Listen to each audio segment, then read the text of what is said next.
I woke up last night in a cold sweat. I couldn't fall asleep. There was a question that had been racking my brain all day.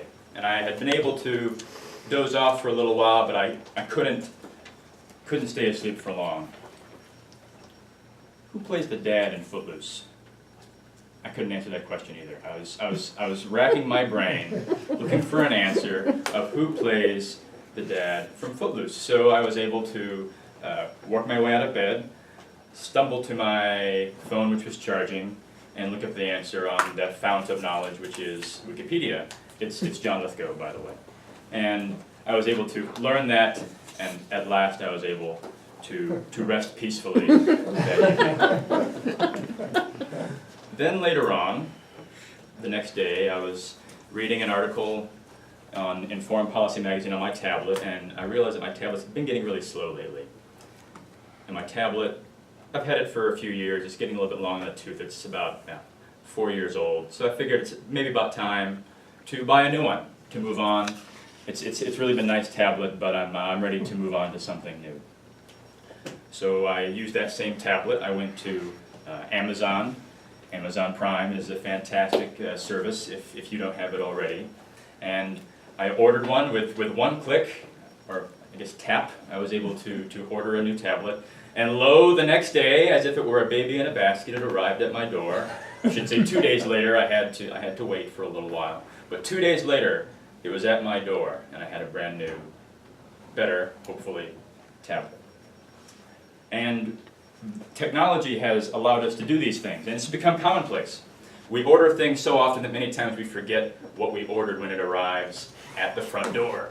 There's this box. It says Amazon on it. I saw a guy in a brown truck bring it by. I know I ordered something, but what exactly did I order?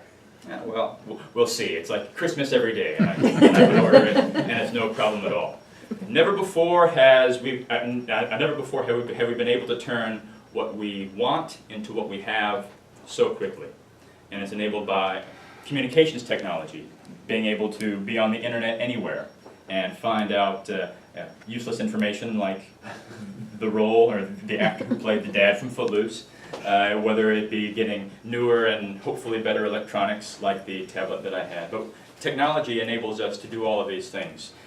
Also in transportation, soon there won't even need to be a guy in a brown truck bringing something over, because there will be a 4-rotor drone bringing it to my front door, and I need not risk any personal interaction, which is kind of the trend that we're having right now. And if I need to ride somewhere, there is this wonderful ride-sharing app called Uber, and its a competitor called Lyft. And if I didn't feel compelled as a human being to make conversation with the person who gives me a ride, then I wouldn't even have to say a word to them. Of course I do, because I'm a human being and they are human beings and they're doing this for me, and even though I'm paying them, I still feel compelled to make a human connection there. But soon I won't even have that option, because in Philadelphia, Uber is fielding unmanned cars. And this is a pilot program, and soon it will be all throughout. So we've kind of trained ourselves to instant gratification. If I want something, I can have it. I don't need to wait. Waiting is obsolete.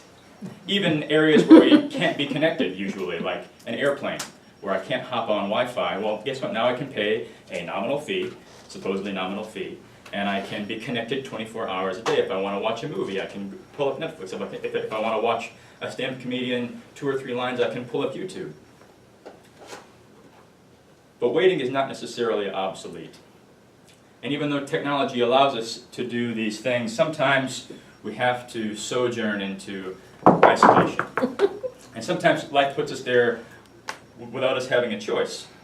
A few years ago I was on a destroyer, and destroyers have internet connection, but that internet connection has the speed of dial-up without the sound, but it's very, very slow internet connection.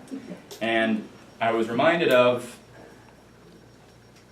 something my mom would tell me very regularly, because we've all said it to our parents at some point of, I'm bored. I'm bored. I didn't have a tablet, didn't have any of these new electronics that kids have nowadays that we're only used to as adults for the most part.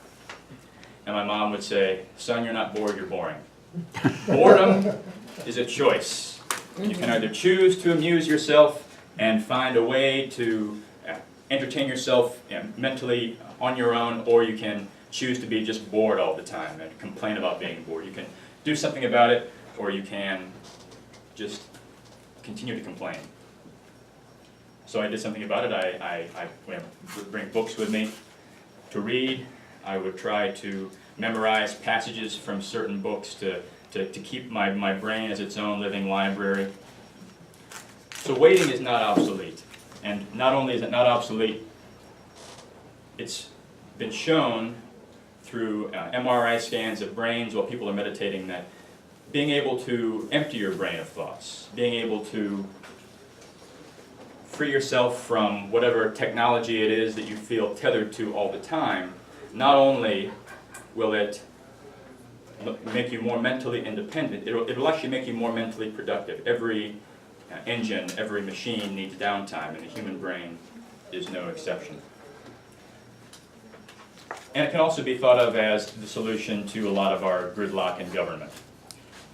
Congress right now has as of last week, has a 12.6 approval rating and a 78.5 disapproval rating. So not only people who just don't approve, but actively disapprove of government. But government is not designed to move that fast. It is designed to preserve our rights. It is designed to ensure access to certain common things, which its efficiency at doing that is also debatable, but that is the topic of a whole other discussion. But we are reminded of this need to wait sometimes whenever we go to the Department of Motor Vehicles, which is government-subsidized purgatory in many ways. But hopefully that small experience can sort of recalibrate our brains, that waiting is not obsolete.